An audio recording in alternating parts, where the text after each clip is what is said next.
Hello, everyone. Welcome to HUTCHMED 2025 full year result and business update. Today we're going to go through our result in a formal presentation by our senior management, and then it will be followed by Q&A. Before I start, let's turn to page 2 with our usual safe harbor statement. Basically, the performance and results of our operation contained within this presentation are historical in nature, and the past performance is no guarantee of future results. The information in this presentation is subject to changes, and HUTCHMED has no liability for any loss arising from the use of this content. My name is David Ng. I'm the head of IR of HUTCHMED. We are very happy that we're going to have our senior management to present the results. Let me hand off the time to our Acting Chief Executive Officer and Chief Financial Officer, Johnny Chan. Johnny? Thank you, David, and thank you everyone for attending HUTCHMED's 2025 results webcast. Joining me today is our Deputy CFO, Lorenzo Chiu, who will give us an overview of our financial performance. Our Head of Commercial, George Yuan, who will share with you our commercial performance, and our Head of Discovery, Dr. Guangxiu Dai, who will provide an update on our R&D pipeline progress. Next slide, please. A quick highlight of our 2025 achievements. We are pleased with our ex-China FRUZAQLA sales, which had 26% growth versus last year, resulting in 366 million in market sales. More importantly, FRUZAQLA has rolled out to over 38 countries already. As for our China sales, it has rebounded in the second half of the year, achieving 21% in-market sales growth versus our first half interim results. In terms of our cash position, we have about 1.4 billion, which allows us to accelerate our global ATTC development and provide resources to explore potential in-licensing and M&A opportunities. On the right-hand side, we have now advanced 2 of our ATTC programs into the clinic, which we believe will have huge market potential. In addition, we are pursuing potential business development opportunities with multinational companies. In terms of the progress of our pipeline, I will leave it to Dr. Dai to share with you later on. I will now turn it over to Lorenzo for the financial review and outlook. Lorenzo? Yep. Thanks, Johnny. Let me give an overview of our key financial highlights for 2025. Total oncology revenue was 286 million. This includes 71 million R&D related upfront and milestone revenues. For oncology products revenue, as Johnny already mentioned, there was a rebound from our China oncology products, which recorded 21% growth in in-market sales in the second half, while FRUZAQLA continues its global expansions. On net income, we recorded a profit of 457 million for 2025, mainly due to the HUTCHMED divestment gain of 460 million. Excluding this one-time gain, our core operations remain profitable. Next, please. Our R&D expenses for 2025 was 148 million. Expenses were lower versus 2024, as many of our late-stage trials are in the completion stage, with multiple NDAs now awaiting approvals. In addition, we began shifting our investments into our early stage ATTC assets, with 2 candidates already in the clinic. Our cash position has been further strengthened to about 1.4 billion. That positions us well to accelerate both investments and developments of our ATTC programs. Next. Looking forward to 2026, our oncology revenue guidance is in the range of 330 million to 450 million. This reflects a strong, solid growth from 2025, driven by strong growth in our China commercial products, with contributions from new indications, as well as FRUZAQLA continuous global expansions.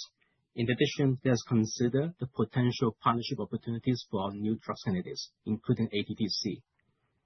Now, I'd like to hand it over to George to give an overview of the China commercial.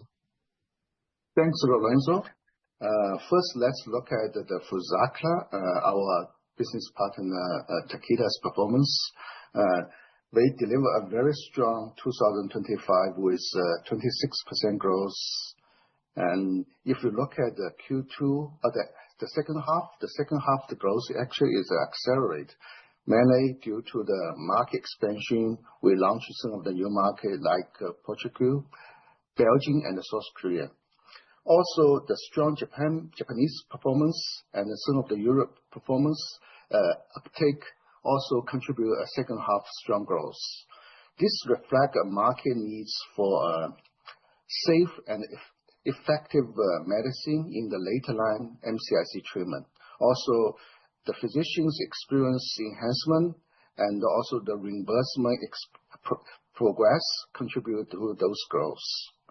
If you look at the US, we do see some of the headwind, mainly due to the medical Part D redesign. Next slide. For China performance under the brand name ELUNATE, in China we post minus 13% growth, mainly due to soft performance in the first half, as we scale back some of the sales force after our GC second line setback, and also some of the productivity improvement programs. But we successfully turn around the business with more efficient approach to focus on the top tier cities and hospitals. In second half, we deliver 33% growth and successfully renew our NRDL with no price cut and include our EMC second line. Also, we submit the NDA for RCC. Those are all contribute to our future growth. Next slide.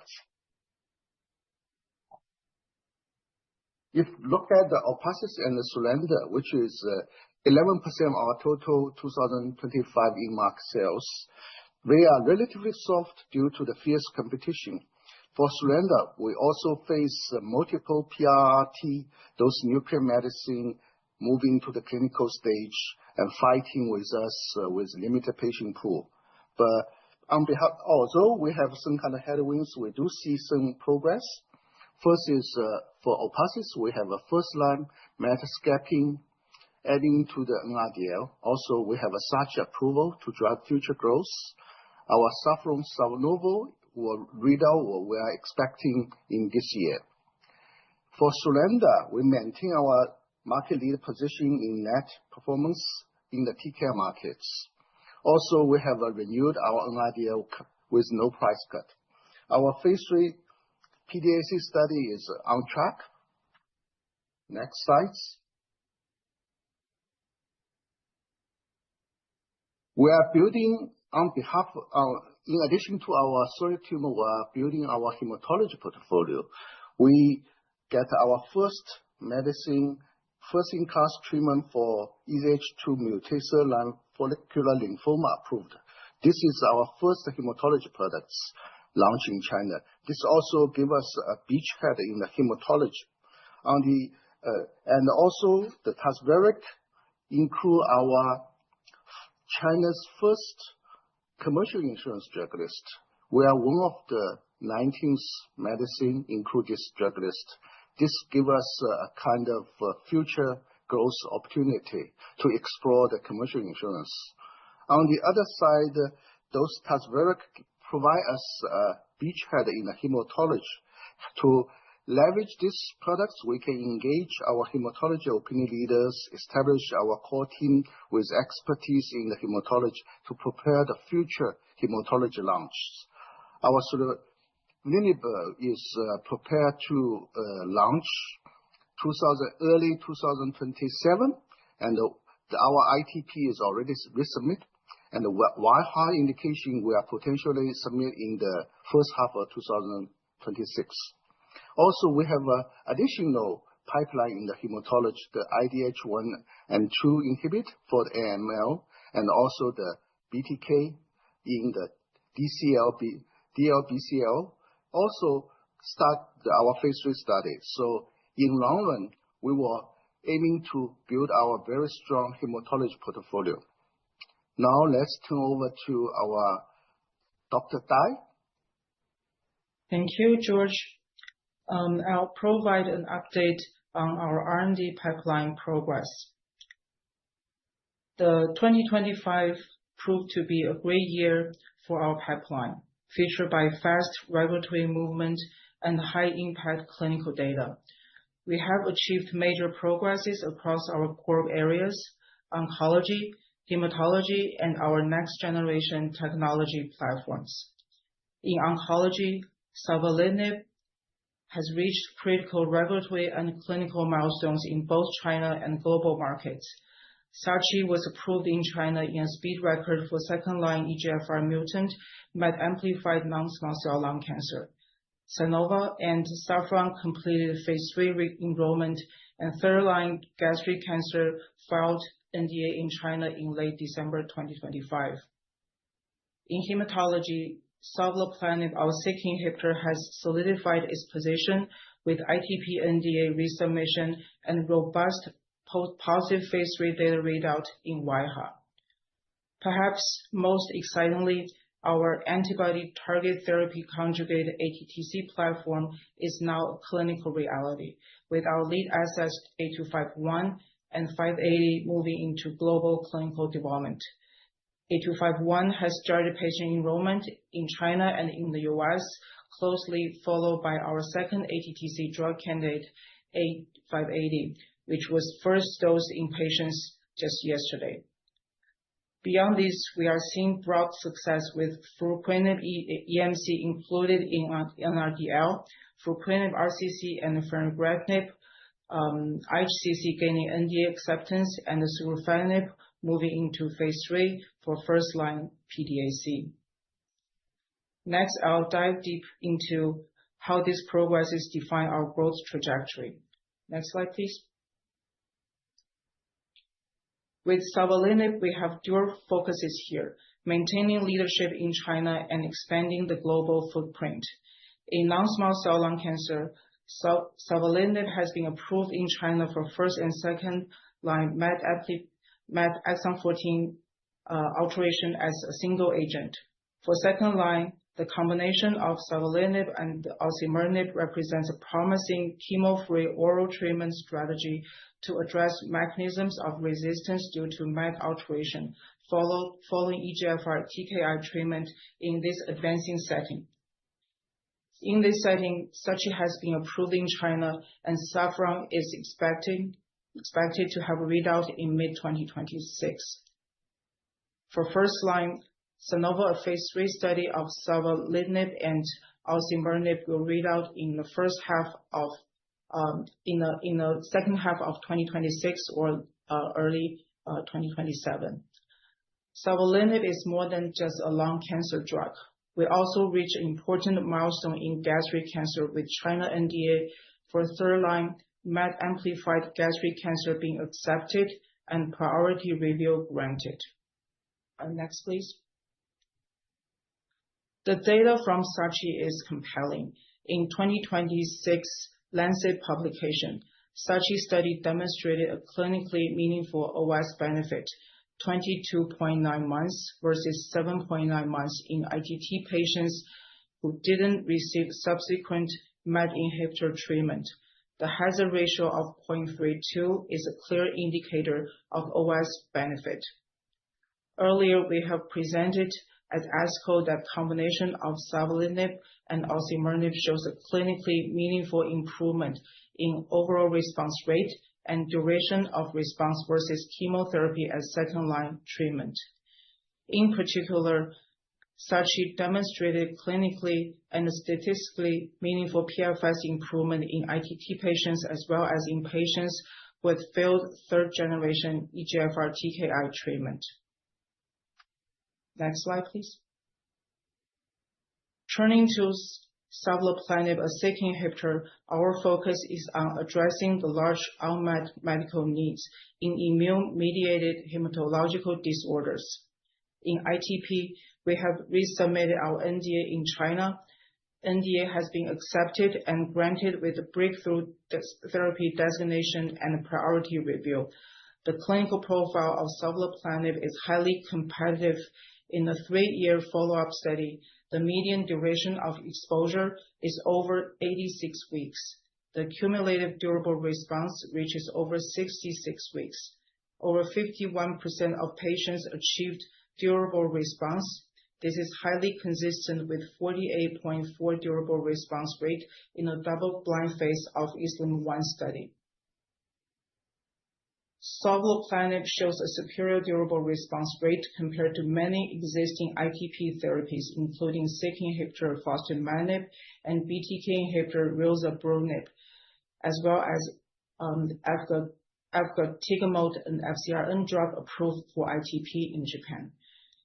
Savolitinib's durable response rate is comparable to or better than TPO-RA drugs.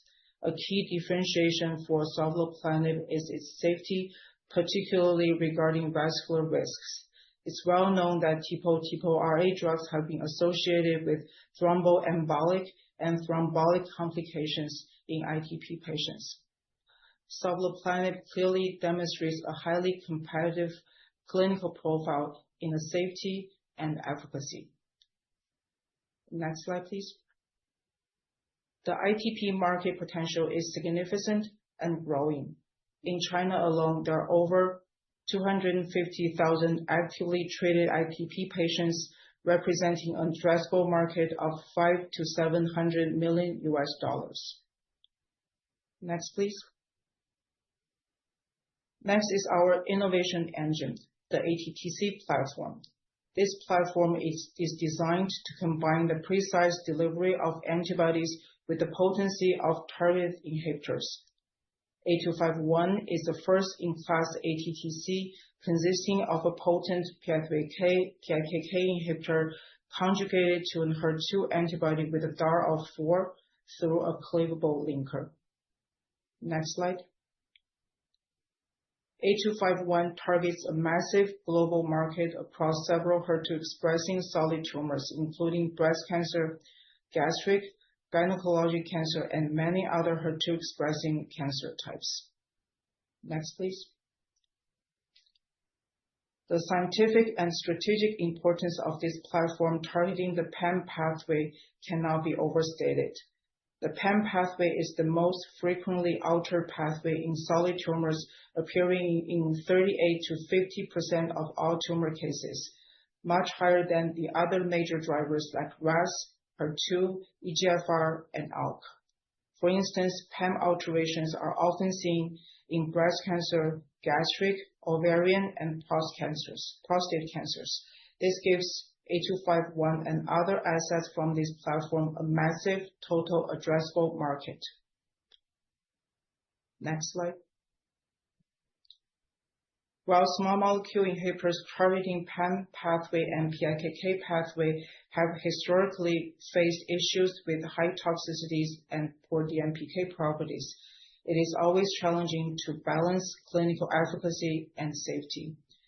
The ATTC platform is designed to reduce these on-target off-tumor toxicities by delivering the payload directly to the tumors. The A251 payload is a potent inhibitor targeting multiple nodes in PAM pathway and PIKK pathway, with high affinities in PI3K alpha, other PI3K isoforms, and in mTOR, ATR, and ATM. Its biochemical profile significantly differentiates from the profiles of the others targeting PAM and PIKK. We believe this is the advantage of the ATTC approach. The payload demonstrates high kinase specificity in a broad kinase panel, hitting targets in the 2 families only. Next slide. A251 demonstrates strong HER2-dependent inhibitory activities. Median IC50 is in a range of 0.2 nanomolar in HER2-positive cells, regardless of PAM status, in a single-digit nanomolar in HER2-low compared to 36 nanomolar in HER2-null cells. The HER2 expression level really determines how much of the payload is delivered to the tumor cells and how potent A251 can be.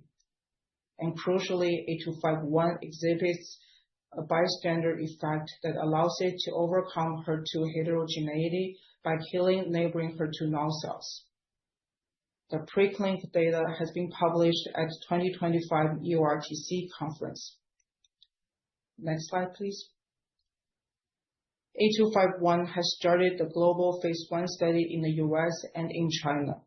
The dose escalation and the building dose expansion and optimization is essentially one study in China and US following the same protocol. We believe this is the fastest way to define a global dose. The trial targets HER2 expressing solid tumors with PAM status being tested respectively. This will inform the biomarker strategy for future development. The strategy includes utilizing A251 as a monotherapy for late-line treatment and exploring combination therapies in frontline setting. Next slide. We are accelerating discovery and development of ATTC and ADCs,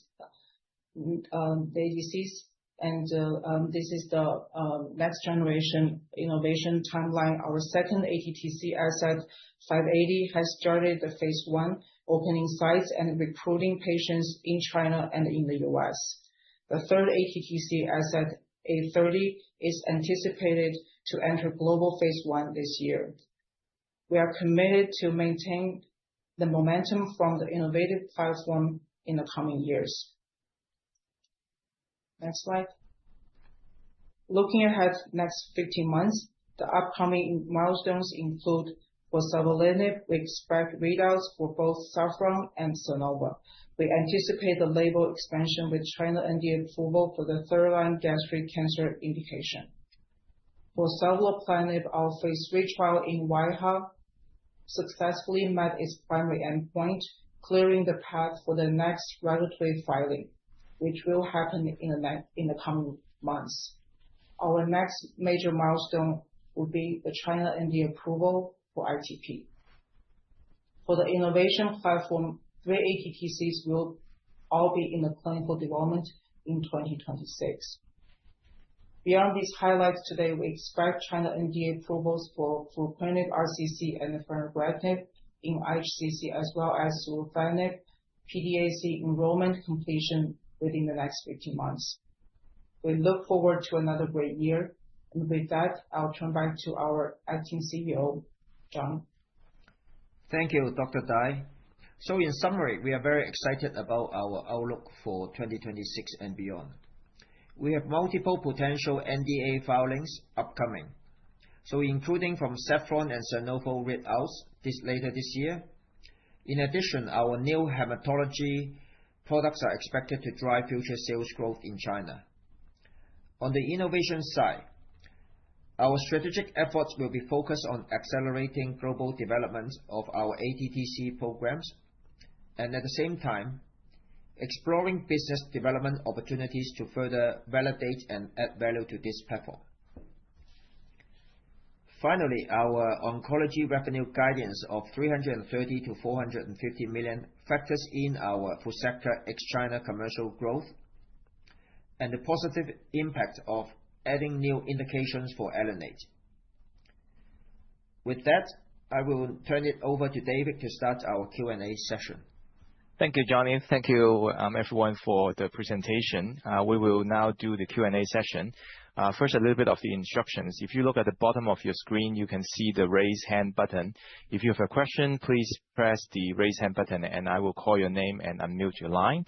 Another way that you can ask question is in the chat box, also at the bottom of your screen. You can press that chat button and then you can type in your questions and then I can read out the questions. The first question comes from CLSA, Matthew Yan. Matthew, your line is now unmuted. You can ask your question.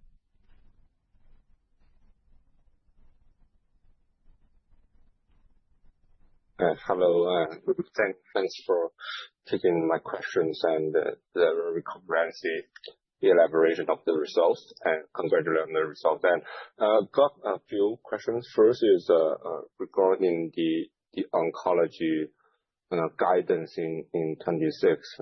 Because in 25, you see the multiple, like, for example, sales team restructuring or kind of stuff. The growth is actually a decrease. So, but the 26 guidance seems to imply something 15 to 16% year-over-year oncology growth. So can you elaborate a little bit more about how I should be modeling the kind of the key drugs sales for this? Yes. This is my first question. Actually, ask my question in one batch. And second thing is about the Saffron's kind of readout. Do you have any color why the top-line readout been delayed from first half to second half? And the third question is, the last question is about, can you elaborate more on the indication of the ATTC platform, the first two candidates into the clinics? For example, the A251 is this. Am I understanding right that it's more like on the post and HER2, the refractory breast cancer setting, or what kind of setting we are looking at in the future? Yeah, thanks. Thank you, Matthew. So for the first question, I would refer to Lorenzo, and the second and third questions to Dr. Dai. Lorenzo? Yep. About the guidance, hi Matthew, thanks for your questions. About the guidance, as you pointed out, for 2 to 5, there was a decline in the product sales. But as you can see, in the second half, we saw a strong momentum of recovery. And we expect that this will continue in the 2 to 6. And together, we'd like to highlight that we're expecting more growth coming from the new indications. As you can see, we have the adenoid RCC, which is currently under review. And we believe that with that approval, that will bring in more revenue and the growth. And also, about the Fiscal, there's a strong growth in 2 to 6 expected due to the continuous expansions, particularly. And also, we can see that there are more and more countries are now in the market. And then with that full year penetrations in 2 to 6, that will continue the growth. Johnny, do you have anything to add? Okay, so second and third question, Guangxiu, Dr. Dai. Yeah, so the Saffron readout is expected to happen in mid-2026. And the third question, A251 now is enrolling HER2 expressing solid tumor patients, not restricted to post in HER2 patients. Okay, thank you.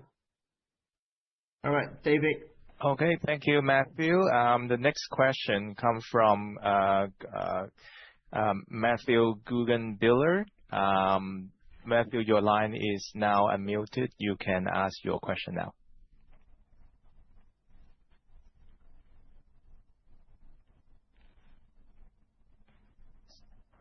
Go ahead, Matthew. Hey, can you hear me okay? Yes. Great. This is Matthew on for Alex Strahan from Bank of America. I guess 2 questions from us. On the Saffron readout, you said expected May 2026. Can you maybe clarify, expected location of that medical meeting versus company event? And then for ATTC readouts, can you just maybe clarify expected patient number, sort of follow-up we can expect from those? Thanks. Dr. Dai?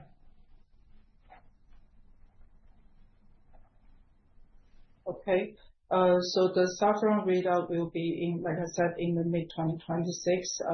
We'll share the data as soon as, AZ informs us of the results. What's your second question? So, can you repeat your question?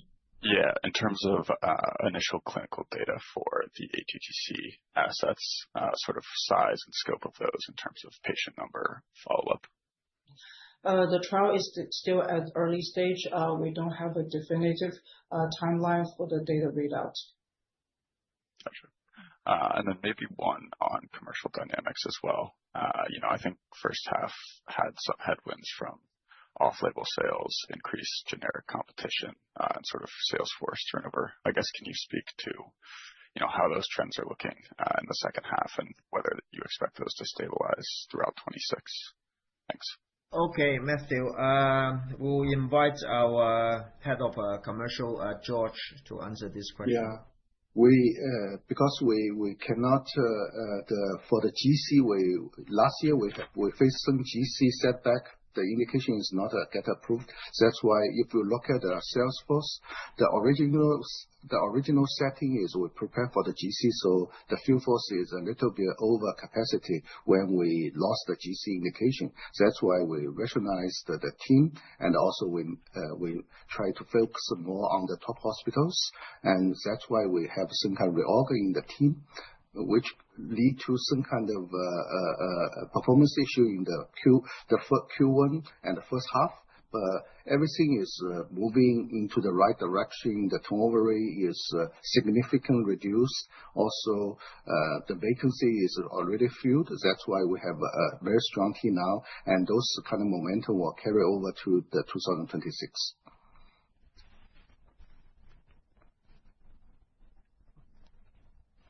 Thank you, George. No follow-up question then, David. Yep. Thank you. Next question from Cavendish, Adam. Adam, your line is now unmuted. You can ask your question. Thanks very much. Thanks for the presentation. So a couple of questions. So, just in today's announcement, I noticed that you mentioned that AstraZeneca continues its efforts to increase MET testing as a standard of care in late-stage non-small cell lung cancer. And could you comment on how the pace of MET testing adoption might influence the potential uptake of savolitinib in the SACHI setting in China and then globally if Saffron is successful?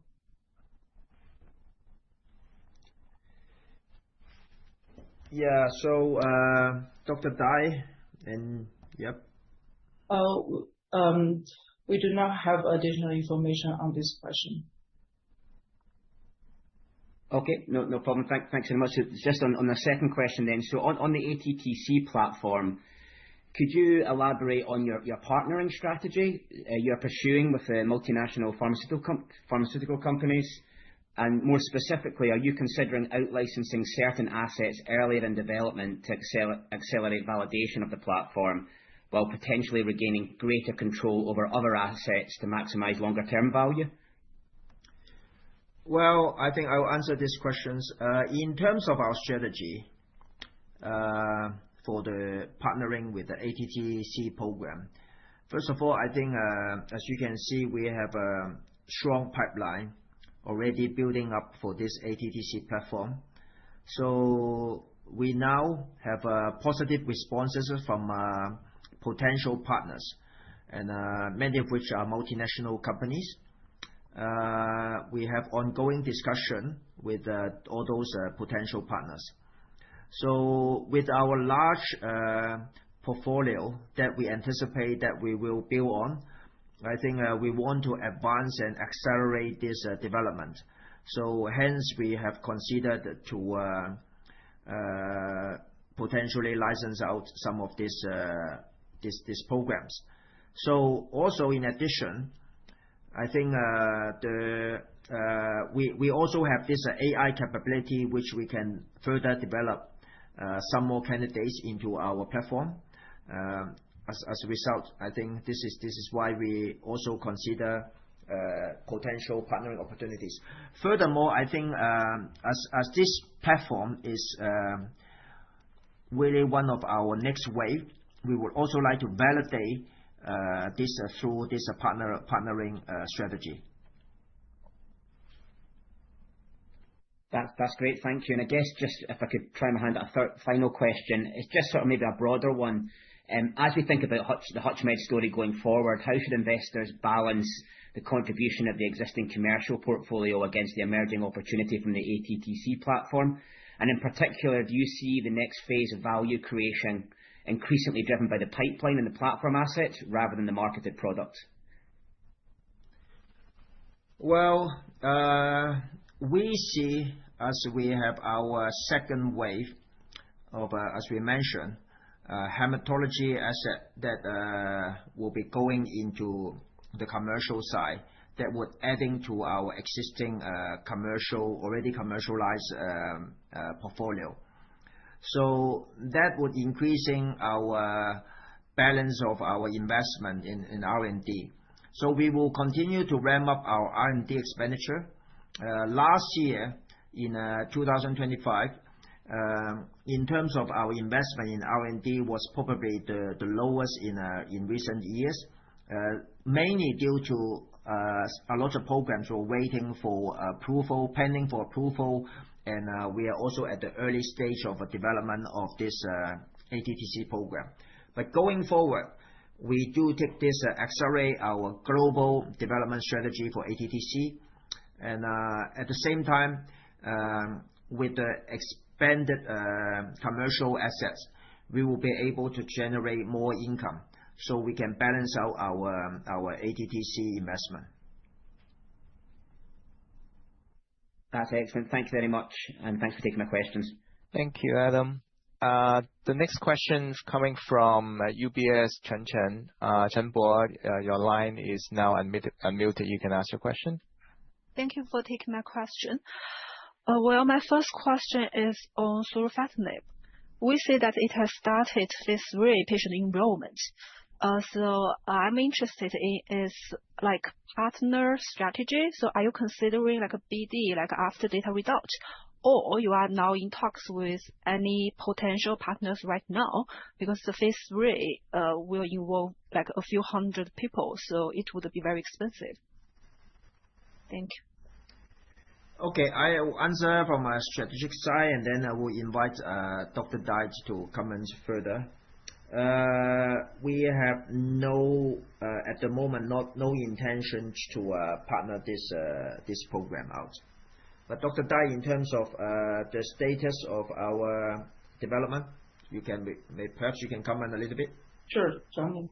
So the phase 3 first patient in was achieved in December 2025, and we hope to finish the phase 3 enrollment in the next 15 months. We hope that surufatinib can provide another therapeutic option for the first-line PDAC patients, and agree with Johnny that currently we don't have our licensing plan. I see. That's very clear. Well, so my second question is on your like R&D guidance in this year.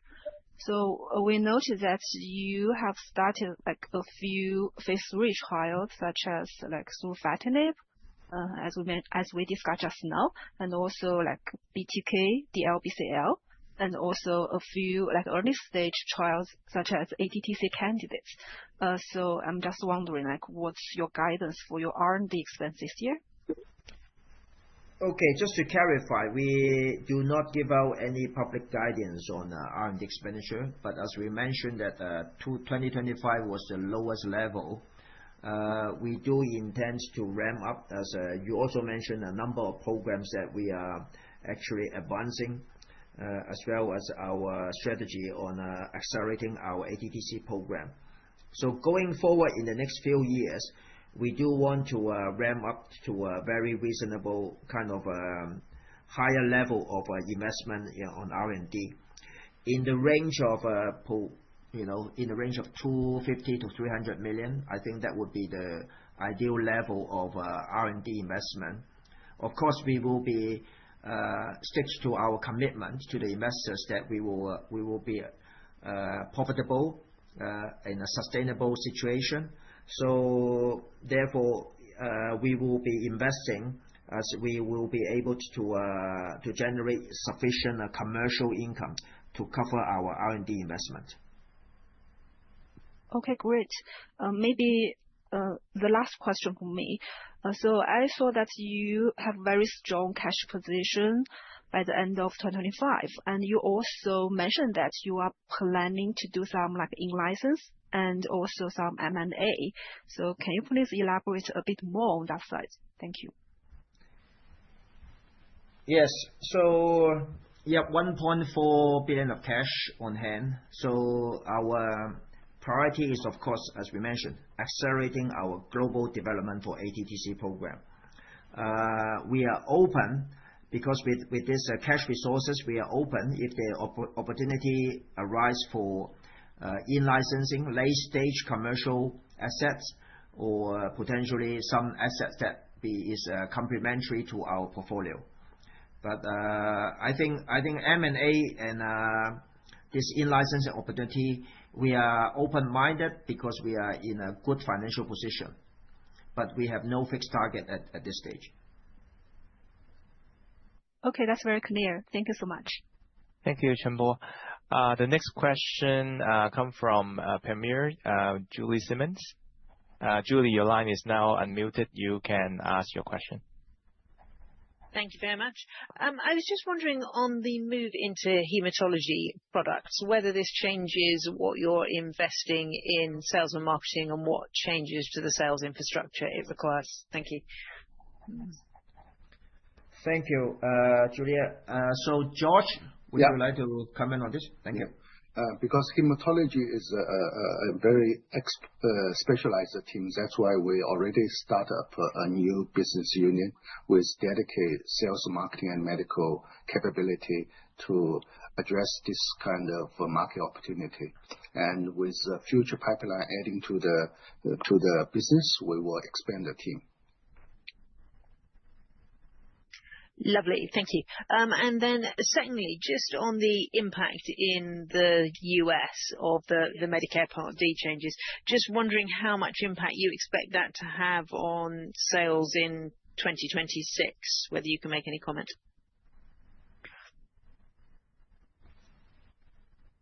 Sorry, I didn't hear your question. Could you repeat again? Yes, just questioning about the changes to Medicare Part D that went on in the States that were obviously impacting your sales there, and if you've got any thoughts on what impact that might have into 2026.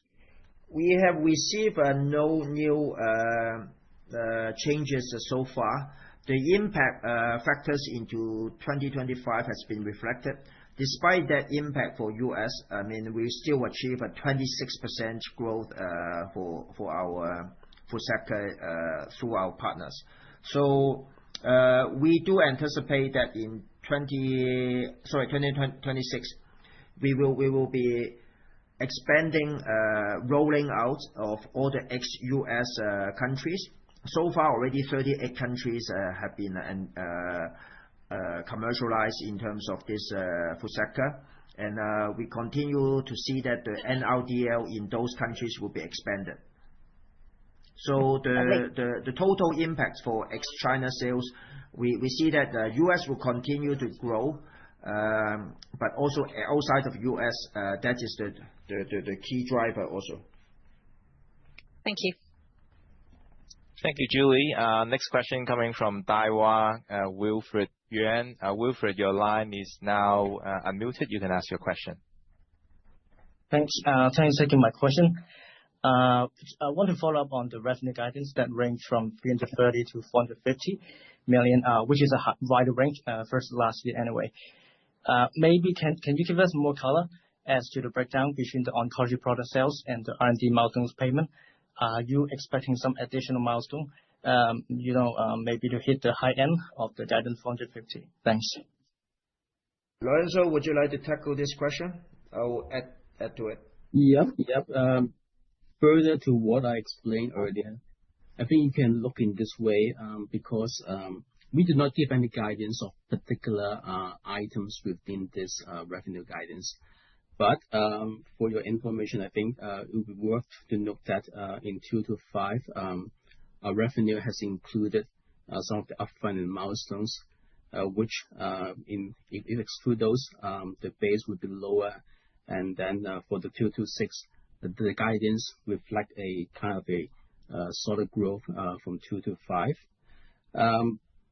In addition, I think some of the factors that I mentioned, the growth from our China products with the new label expansions and also the new indications would drive further growth. So I hope that could address the questions. Johnny, do you want to add some more comments on this? So Wilfred, I think basically you should take the guidance as the middle of this range, right? So the low end potentially, if some of the, at this, I think the low end of the guidance is where we are very confident, and we are also very confident that to achieve higher of this guidance. So 330 has factored in, as Lorenzo said, many of the organic growth. In addition, we also factor in for a baseline growth for our ex-China sales, which of course is run by our partner. So conservatively speaking, we are very conservative to give this low-end guidance, but you can expect the mid-range of that is almost like a 36% growth. Between 330 to 450 is about 390. That is more like 36% growth versus this year's 2025's performance. So I think this is guidance that basically can reflect the business growth as well as the potential. If we have licensing, of course, we won't take all the upfront income. We will potentially apportion part of the upfront income and factoring into the upside. Got it. Thanks for the color. Thanks. Thank you, Wilfred.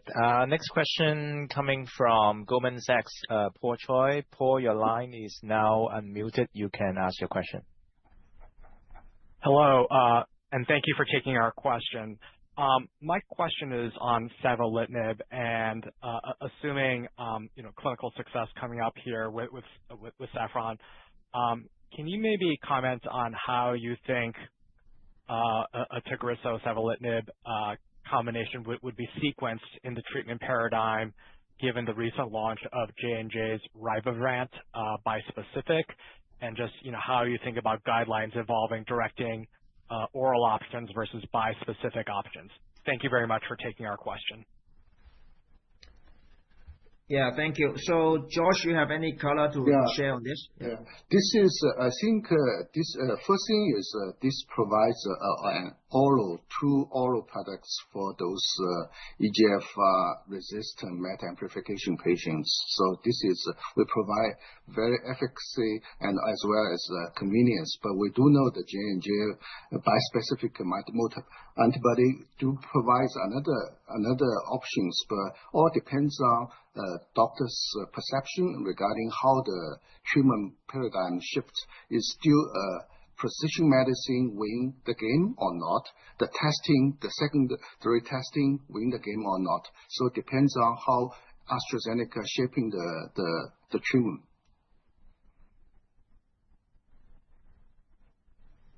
Okay, thank you. Thank you, Paul. I see a couple of questions in the chat box. Some of that actually has been kind of answered already.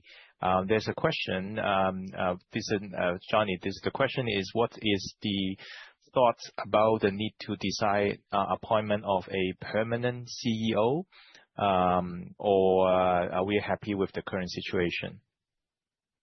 Okay, I think we have the company have made an announcement in August. I think no status change as yet regarding the announcement. So Dr. Su is focusing on his health right now, and so we have this interim arrangement, and as you can see, we have a lot of talents within our management team. Today we have Dr. Dai, and also we have Lorenzo Gil joining this webcast. So the company have been running for 20 odd years, and we have a very loyal and also capable talents within our talent pool. So everything has been running very smoothly, and also progressing in terms of our pipeline as well as our commercial strategy. Everything it is now working as per plan. Thank you, Johnny. I don't see any outstanding questions right now. Just as a reminder, if anyone has any question, please press the raise hand button or type your question in the Q&A box. There's There's another question talking about Saffron readout delay from first half to second half, but as you know, Dr. Dai has mentioned, the most likely scenario will be around mid 26. If no further questions, Johnny, would you like to do a concluding remark? I think thank you again, everyone, for spending the time to attend this webcast. And if you have further questions, please by all means to feed through our IR colleagues. Thank you. Thank you, everyone. And this concludes our results presentation. Thank you, everyone, very much.